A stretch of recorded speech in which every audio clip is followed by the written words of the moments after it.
안녕하세요. 매일 말씀 10분 강론. 오늘은 성요한 세례자 탄생 대축일입니다. 6월 24일이죠. 오늘 복음은 루카복음 1장 57절에서 66절 그리고 80절의 말씀입니다. 엘리사벳은 해산달이 차서 아들을 낳았다. 이웃과 친척들은 주님께서 엘리사벳에게 큰 자비를 베푸셨다는 것을 듣고 그와 함께 기뻐하였다. 여덟째 되는 날 그들은 아기의 할례식에 갔다가 아버지의 이름을 따서 아기를 즈카르야라고 부르려 하였다. 그러나 아기 어머니는 안 됩니다.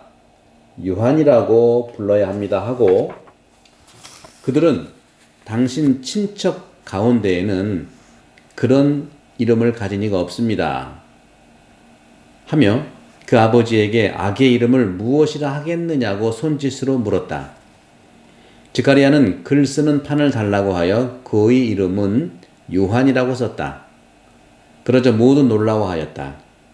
그때에 즈카리야는 즉시 입이 열리고 혀가 풀려 말을 하기 시작하면서 하느님을 찬미하였다. 그리하여 이웃이 모두 두려움에 휩싸였다. 그리고 이 모든 일이 유다의 온 산악 지방에서 화제가 되었다.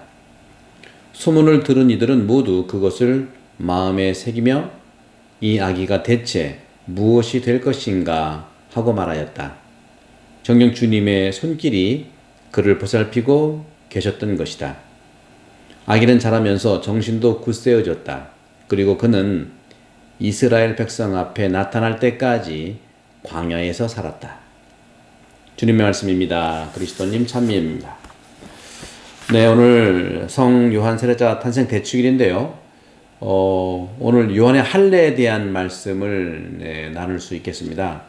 오늘 복음 루카복음 1장 59절에 이렇게 나와 있죠. 여덟째 되는 날 그들은 아기의 할례식에 갔다가 하는 표현이 있습니다. 할례라고 하는 것은요, 아직도 몇몇 나라에서 여전히 통과의례죠. 그리고 성년의 징표, 결혼 능력, 공동체 구성원들의 예식으로 남아 있습니다. 이스라엘에서 할례가 위생학적인 의미를 넘어서서 종교적인 의미로 변화되었던 것이죠. 이스라엘에서 할례는요, 이방인들에게 없는 특별한 의미와 특권을 표시하는 것으로서 하느님과 맺은 특별한 계약입니다. 근동지방도 중동지방에 보면 사막이 많고 유목민들이기 때문에 위생학적 측면들이 굉장히 고려돼야 되겠죠. 그러나 이런 위생학적 측면들이 건강상의 위와 위생적인 위를 뛰어넘는 종교적인 의미로 발전된 것입니다. 이스라엘은요, 청년 때 할례를 베풀지 않아요. 할례식을 하지 않죠. 언제 하는가? 태어나자마자 합니다. 태어나자마자 8일이 지나기 전에 할례 예식을 거행하는 것인데, 바로 이것이 위생학적인 차원에서 종교적인 의미로 발전됐다는 것을 말씀드릴 수 있어요. 그래서 우리 그리스도인들도 이 할례 의식이 그리스도 세례 의식으로 이제 전달이 되고 발전이 되면서 우리가 받아들인. 그래서 저도 어렸을 때, 저도 태어나자마자 8일 이전에 세례 받았어요. 그 유아 세례를 받았죠. 따라서 이 할례 때 흐르는 피는, 이게 이제 보통 남자는 포경이라고 하지 않습니까? 포경 수술을 할례라고 하는 건데, 그때 피가 흐르는데, 흐르는 피가 바로 히브리인들은 계약의 피로 불렀어요. 하느님과 맺을 때 피를 뿌려서 하는 계약, 그런 의미가 있지 않습니까? 하지만 그리스도교는 이 예식을 받아들이지 않았어요. 포기했습니다. 피를 흘릴 수는 없으니까. 하지만 세례 때에 하느님 백성의 소속되어서 강조하는 바가 있는데, 바로 이것이 바로 할례와 의미가 관련된다는 것이죠. 그리고 계약으로 나타나는데, 바로 이것이 생명의 증거로 나타나는 겁니다. 오늘 복음은 또 요한의 이름을 가지고 서로 설왕설래했습니다. 요한이라고 불러야 합니다 하고 즈가리야가 판에 글을 쓰는 순간 이제 입이 열렸죠. 이스라엘에서 아기 이름을 언제 짓느냐? 할례 때 이름을 줘요. 우리도 세례 때 세례명을 짓지 않습니까? 우리 아기도 태어났을 때 자기 이름을 이제 미리 짓는 그런 관습도 있고요. 따라서 할례 때 아기의 이름은 종종 전통적으로 할아버지 이름에서 따옵니다. 하지만 아기는 부모 이름도 아니고, 부모는 직가리 하잖아요. 그죠? 부모 이름도 아니고, 또 할아버지 이름도 아니고, 이런 가족의 이름에서 오지 않은 이름을 부여받은 것이 바로 요한입니다. 그래서 요한이라고 불러야 합니다. 하는데 바로 이것은 하느님의 계시라는 뜻입니다. 하느님의 사람이라는 뜻이죠. 전승의 환경에서는요, 이 두 가지의 기원을 우리는 알 수가 있어요. 하나는 부모로부터 오는, 다시 말하면 부모의 가족으로 아기가 후손에 속하고, 다른 하나는 그 요한이라고 하는 것은 알지 못하는 이름이잖아요. 알지 못하는 요한이라는 가족, 다시 말하면 하느님의 가족 안에 태어나는 아기죠.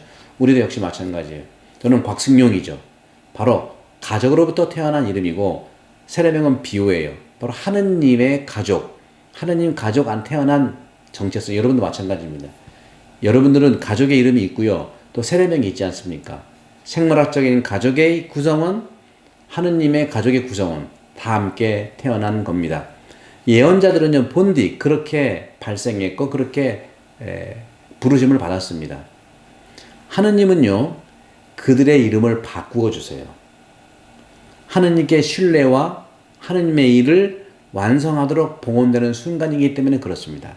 그래서 저도 사제 서품 때에, 그리고 수도자들은 수도자 서원식 때에, 또 여러분들은 결혼식 때, 혼인 때에 바로 이러한 부르심, 봉헌이 완성을 향해 나가는 겁니다. 그러므로 사제의 서품식, 수도자의 종신서원식, 우리 교우들의 혼인식은 상당히 중요한 영적 할례, 다시 말하면 그리스도교적인 봉헌의 완성이라고 볼 수 있겠습니다. 이런 점에서 세례자 요한의 탄생 대축일을 맞이해서 우리 각자는 영적인 할례의 의미를 한번 깊이 생각해 보자 하는 말씀을 드리고 싶어요. 영적인 할례. 영적인 할례는 그리스도교의 세례이죠.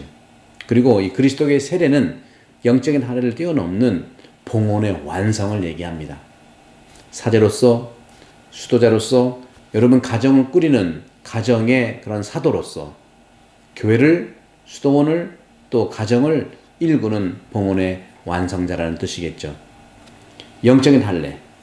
예언자들은요, 할례의 의미를 항상 기억해야 했습니다. 예레미야는요, 육적인 할례보다 마음의 할례를 강조했어요. 예수님도 그랬죠. 마음이 없는 그런 제사. 죄는 율법을 안 지키고 죄는 죄대로 지으면서 죄에 대한 보석으로 막 제사를 지내는 거예요. 양과 염소를 때려잡는 그 피. 그래서 예수님 시대 때 이 이스라엘 백성들이 율법을 지키지 않고 죄를 지었는데 그것을 보석하기 위해서 얼마나 양과 염소를 때려잡는 피가 뇌를 만들어 흘렀다 그래요. 뇌를 이루어 흘렀다. 형식적인 제사, 마음에도 없는 제사, 마음이 없는 신앙생활.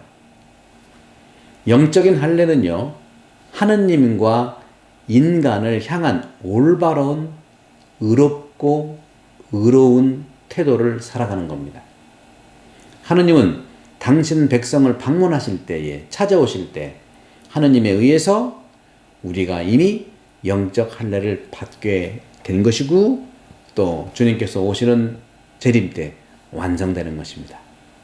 성요한 세례자 탄생 대축일에 우리의 탄생 대축일, 우리 탄생의 의미도 생각하면서 여러분 각자 주님의 축복 가득하기를 강복드리겠습니다. 성부와 성자와 성령 여러분 당신에게 축복합니다. 감사합니다. 성부와 성자와 성령 이름으로 아멘.